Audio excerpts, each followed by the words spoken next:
who cares about the player? My name's Chris Brindley, I'm the non-exec director for Switch to Play. And we are a social enterprise and we have one aim. And that is to support players both through and after their sporting careers. And the reason we started this off is because we've done both academic research but also lots of player research. And it's the players that have asked us to create the concept of Switch to Play. And we're very fortunate that we have many sporting Olympic medalists, world champions, as both our directors and the associates. So you can see there we've posed the question, who is responsible for the player through and after their journey through sport? And it could be the club, it could be the federation, it could be the national governing body, or even the agent. And where does the player sit in all of this? What I want to do is give you some of the benefits of having a better person by looking at the holistic role of all of those people in making the player better at who they are and what they do. And let me give you a non-football example straight away. And now the All Blacks just waiting for the French to peel off the tracksuits, stand in front of them and receive the challenge of the haka.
Well, the challenge has been received.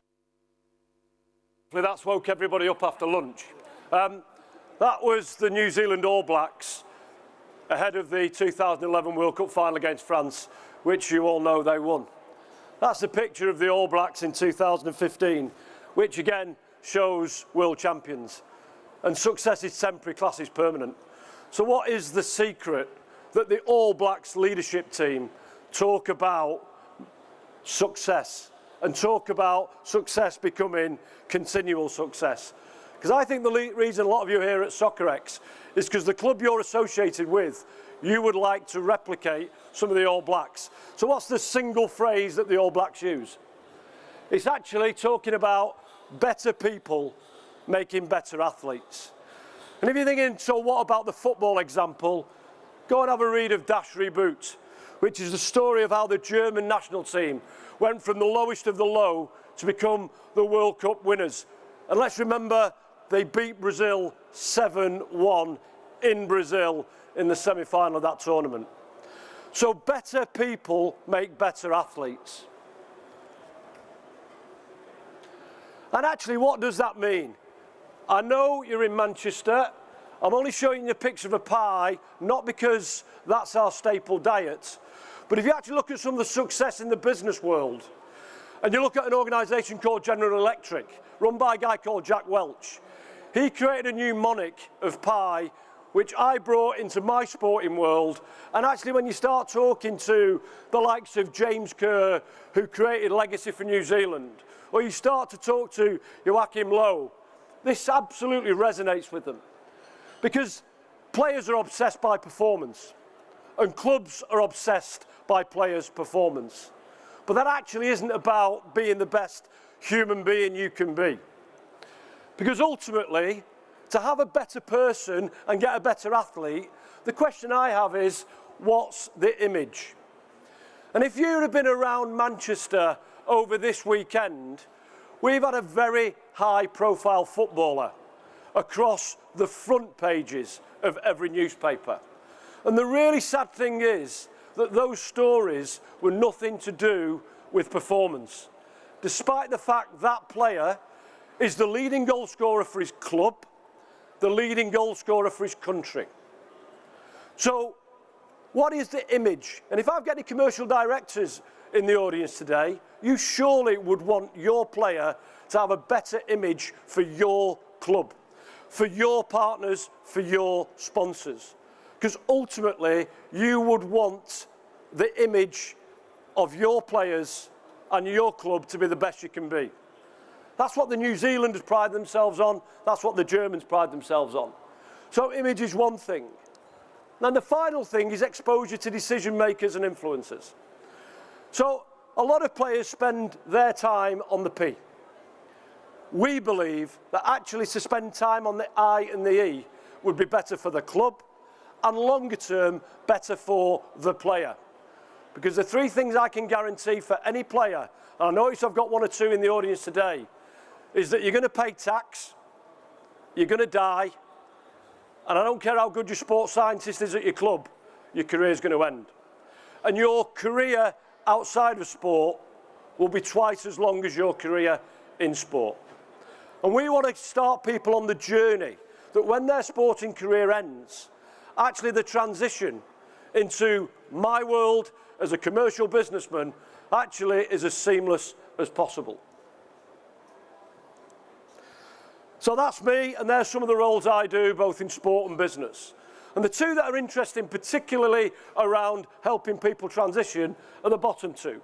So Thomas International is the leading psychometric profiling organisation, and we actually profile sports people now, both players and coaches, to help create a level of self-awareness, to create understanding of communication, image, and actually, if you are exposed and you do meet influencers, you will be the best person you will be, as well as a great player. And Goodson Thomas, we do executive search. So many players are looking for roles after sport that earns them in excess of £100,000. I'm able to tell you what skills you need in the commercial world, and often I don't care how many goals you scored at Wembley, I don't care how many tries you scored at Twickenham or at anywhere else. I would want you to have the skill set to enable my organisation to grow and you to grow alongside it. My other role in life is being the managing director of the fastest growing bank in the world, which is Metro Bank, which we grew from zero. So I'm all about growing talent, which is why, as a non-exec director, I still spend 3 days a month growing talent. That's what I care about. And that's why I became the non-exec director of Switch to Play. We just want to make people better at who they are and what they do. So actually, there's three takeaways. I've just tried to explain why better people make world champions. But should we do it because we want better people? What if we take no action? The stats might be hard to see, but you start looking at some of these. 96% of people that have played in an academy at soccer don't make it. 3% are lost to the game completely within a few years. They're disillusioned with the sport. They think their life's over. And who's responsible? That's the question we're posing, because I'm not sure anybody truly takes responsibility. You can see that a third of former footballers get divorced within the first 12 months after finishing playing. I think if we do nothing to support people through their transition journey, I think disaster is imminent for human beings that have given up a number of years to their chosen sport, where nobody takes responsibility for supporting that player. Here's some of the newspaper headlines you've seen. Mental health, right? We had, again, high profile of an Everton footballer found wandering in Manchester with mental health problems. How do we let it get that bad? Chris Boyd came out and wanted players to talk about the issues that they face. I just wonder if anybody can guess who that might be. Spurs and Lazio legend that still, despite being an amazing talent, despite having the P of performance at the highest level, has not got a good image. And when he is exposed to decision makers or influenced, he lets himself down, where people do not want to support him with life after sport. And actually 1 in 3 footballers battle depression after retiring. How do we let that happen? That's the question we pose, and that is why we were asked to come together as a group of ex-athletes, directors and people from the commercial world like myself to actually make sure that we do something about it and we call it out. But everybody says they care. I hear national governing bodies say they care, I hear clubs say they care, I hear associations and federations and players' bodies, they all say they care. Really? I'd pose that this might be closer to the truth. There's everybody, somebody, anybody and nobody, and there's a job to be done. Everybody was sure that somebody would do it. Anybody could have done it, but nobody did it. Somebody got angry about that because it was everybody's job. Everybody thought anybody could do it, but nobody seemed to realise that everybody wouldn't do it. It ended up that everybody blamed somebody when nobody did what anybody could have done. And that's what we want to call out. But actually, the responsibility starts with you. I do not care what role you have in your club. I don't care whether you're an agent, I don't care whether you're a national governing body and association. Buy a mirror. Have a look in that mirror and ask what you can do. Because when I speak to people, it's always somebody else's job, or they say they do it. I don't think you can do a transition workshop for an athlete in 3 hours. Talking about networking, talking about transferable skills, talking about effective parenting, talking about coping with how you have a career after sport. Because often you'll get to that point where your career you think is over. If you're an academy player, that might be the age of 16 and 17. If you're an athlete that hasn't qualified for Rio in the Olympics, or a footballer that at the age of 25, 26, has had their career ended through injury, you've got to then translate into the new world. Or you might just be that wonderful example of a 35-year-old that's had a great 20-plus year career, but it still comes to an end. And ultimately, you've got 60 years left. What are you going to do? So I want to challenge people, whatever role you have, please look in the mirror and ask yourself, are you doing everything you can do to support that athlete and that player? Because the crazy thing is, you would want that player to be the best on the pitch, but look at them as a human being, because they are. And here's 3 people, so it's not just famous names. Graham Potter. Graham Potter didn't make it at the highest level of football, but believed that better humans make better athletes. So he went to Sweden with Österlunds and actually wanted to take his principles of better people making better athletes and took a 4th division Swedish team to become the top tier in Sweden, win the Swedish Cup, and recently beat Galatasaray, the world famous Galatasaray from Turkey, in a European competition. Kevin Sinfield. Kevin Sinfield is possibly one of the greatest ever rugby league players ever to have played rugby league. Kevin was doing his transition whilst at the age of 19, 20 and 21, despite being one of the top players, knowing that it would make him a better athlete for Leeds Rugby League Club. And by the way, when you talk about image, this is Kevin Sinfield, who finished 2nd in Sports Personality of the Year. Rugby League hasn't got that many fans. to actually make him become second in that vote against other people, Lewis Hamilton's of this world. But he did. Why? Because actually the image Kevin Sinfield portrays is one of humility, one of learning, one of growth. Beth Tweddle. Beth Tweddle won a World Championship and an Olympic medal while still competing. So I'd like to debunk the myth that every bit of time you have as an athlete is about performance. Because there's people who've chosen to invest some time in their future whilst playing and has made them world champions, Olympic medalists, and actually be at the top of their game. Because they're very clear, hope is not a plan. They have a plan, they're very clear who they work with, what they want to achieve, and they use all the available teams around them to actually make them better at who they are and what they do. And here's the list of organisations that Switch the Play are now starting to work with, because they're starting to believe in our vision as well, that better people make better athletes.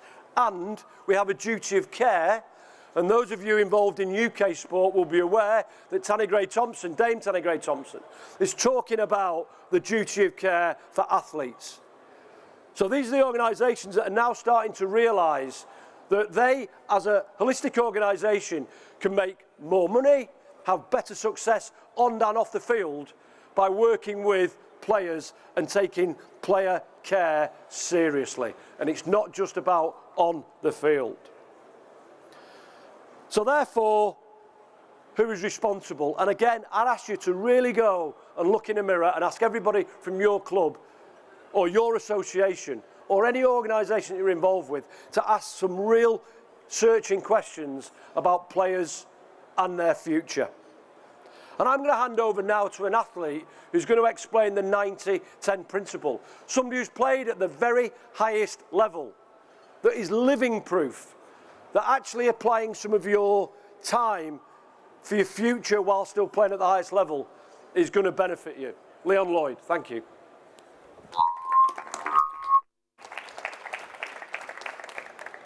Thanks, Chris. Firstly, because I've not been called an athlete for about 10 years. I've been retired for 10 years, so thanks for that. So I'm from a different sport. I played rugby. My dream was to play for Coventry City. That didn't work out. The scouts got it completely wrong. So I went to a different sport and played rugby.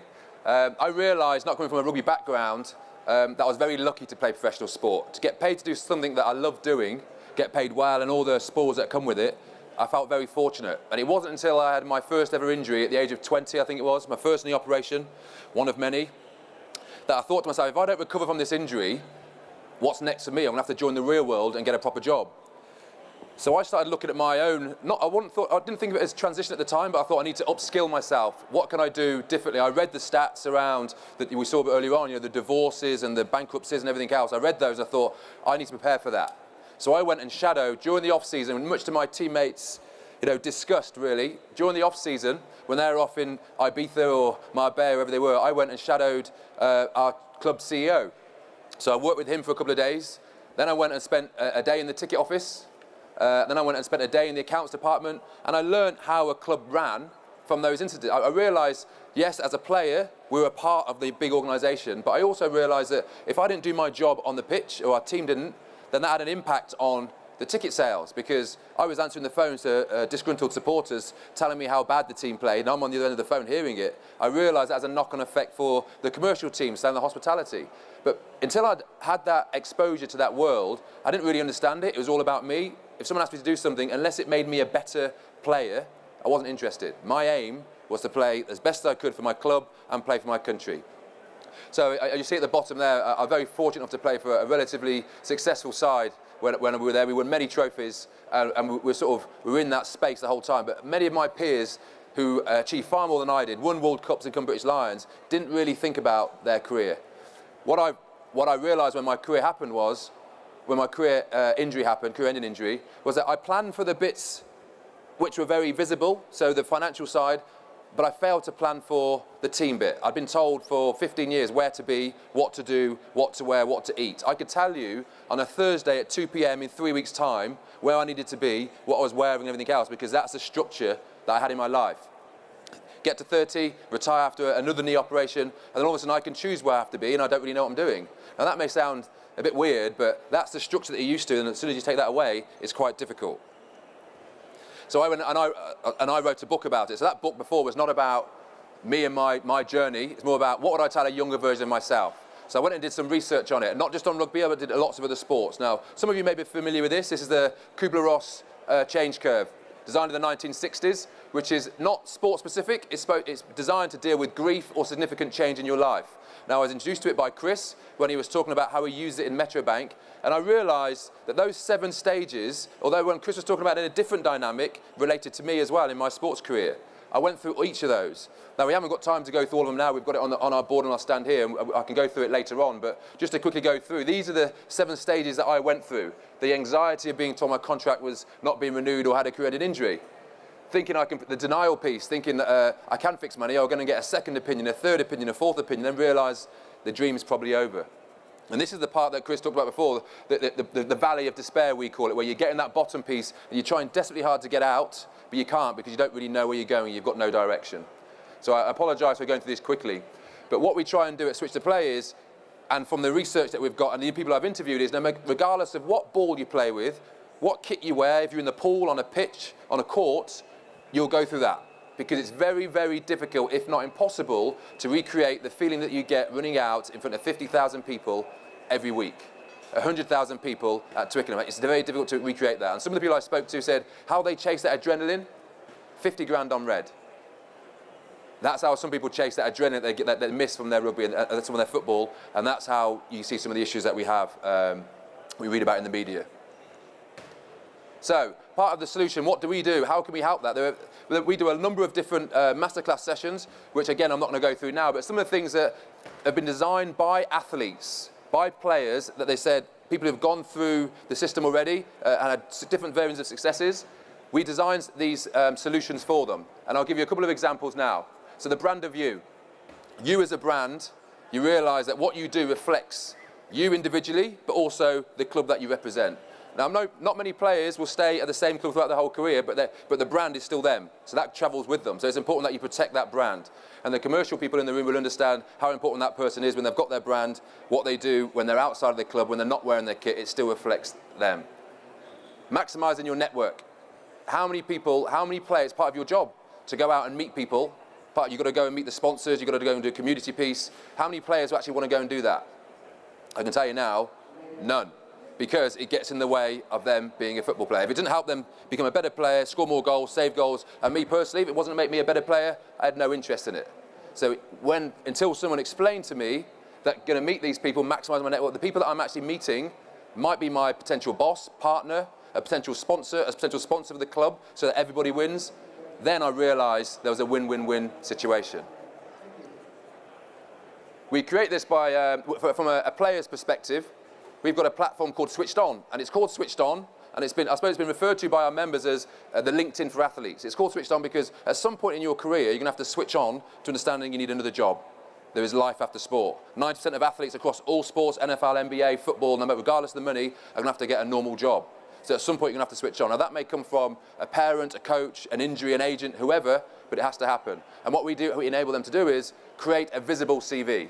So we get people who come to us and say, okay, well, send me your CV, and they don't really know what to write down there. They've scored maybe 3 goals, 10 goals, top goal scorer, top try scorer, whatever they've done. But when you try and put that across to a potential employer, or when you talk about what your interests are, it's very difficult to do that. And this platform, by Wakelet, which enables you to take your best bits in a visible way and enhance your CV. Again, if I'm not explaining it properly, we've got it shown on our screen here, and we're here for the next 2 days, so please come over and speak to us.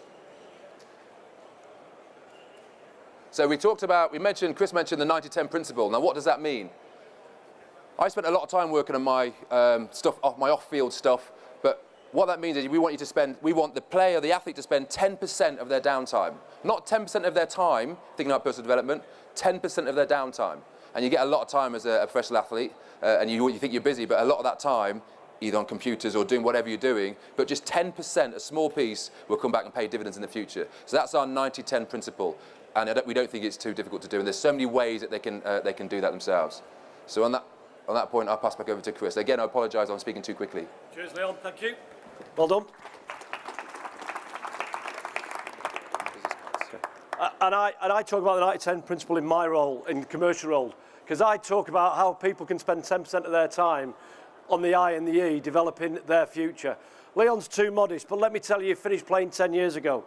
He's still got a car deal with one of the sponsors, still 10 years on. If it had a really poor image, if he wasn't good at networking, if he didn't expose positively, actually himself and his value set to those partners, the car deal would have ended the day his career ended.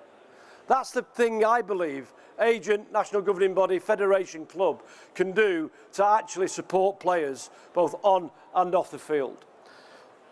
So what's the future going to look like? Is it going to look exactly the same as it does now? With somebody, everybody, anybody being responsible, but in reality, nobody grabbing it by the throat, nobody taking the holistic requirement of the player during and after their career and making it personal. That's what I'd ask you to do. And I talk about windows and mirrors. Lots of people look out the window and point the finger and blame everybody else. I'd actually to look in that mirror and ask what you can do in your sport to make a difference to the player. Because it's a limited time career, but it's a long life. So to finish, we're going to talk about that word responsibility again. If you break it down, it's the ability to respond. So what are you going to do? So at Switch to Play, we have a concept called 24/7/31. What are you going to do in the next 24 hours? Funnily enough, we're about 24 hours away from Soccerex finishing. Our stand is there. We've got Colin Wall from Southend United, Rob Young MBE, we've got Leon Lloyd and myself. We'd love to talk to you in the next 24 hours about whether or not we can help. 7, what are you going to do in the next 7 days? Please go back to your organisation if you're in the business of players, athletes, and ask what do you really do and who can make the difference. How can you put a fund aside maybe to support the player through the maximising the network, transferable skills? And in 31 days, I'd love to have a conversation with you at your workplace to put together a programme to make your club, your organisation and your players better. We've got Switch to Play and we're here to help. And how many presentations have you been to that finish, thanks for listening, good luck? There's no such thing as luck in sport, is there? Really? Well, I searched high and low for a definition of luck and I found it in a book about a Roman general called Seneca. Seneca said, luck is when preparation meets opportunity. I'm really clear. There are opportunities right across business and sport. But isn't it spooky that those that prepare notice and grab the opportunities? Those that don't prepare and prepare early enough tend to be the ones that come as a real distress case. And it's very, very difficult to actually help them when they're 20 years behind some other people, whether business and sport. So we're around, we're online, there's lots of different ways of communicating with us. But I'd just like to thank you for your time today. And just remember, players in the room, or you're responsible for players, you have a responsibility. And I hope you are able to respond and support the player to get the benefit on the pitch, off the pitch, and for your club or your organisation to the most successful it can be. Thanks very much for listening. Have a great Soccerex.